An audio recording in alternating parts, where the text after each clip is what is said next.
Malegaon camp पोलिसांची मोठी कारवाई, अवैध दारू तस्कराला ठोकल्या बेड्या। बातमी मालेगाव येथून। मालेगाव कॅम्प पोलिसांनी सोयगाव मार्केट रोडवर मोठी कारवाई करत अवैध दारू तस्कराला ठोकल्या बेड्या। महावीर मोबाईल शॉप समोर सापळा रचून 41,000 रुपयांच्या मुद्देमालासह दारूचा साठा जप्त करण्यात आला आहे। जप्त करण्यात आलेल्या मुद्देमालामध्ये 150 देशी दारूच्या बाटल्या, 24 किंगफिशर टीन, 8 मॅकडोल नंबर 1 विस्की बाटल्या आणि हिरो होंडा स्प्लेंडर मोटरसायकलचा समावेश आहे। एकूण जप्त मुद्देमालाची किंमत 41,360 रुपये आहे।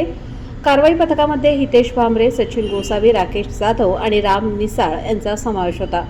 अवैध दारू तस्करीविरुद्ध पोलिसांची कारवाई सुरू आहे। या कारवाईमुळे गुन्हेगारांचे धाबे दणाणले आहे। वृत्तसंकलन तुषार गायकवाड, मालेगाव।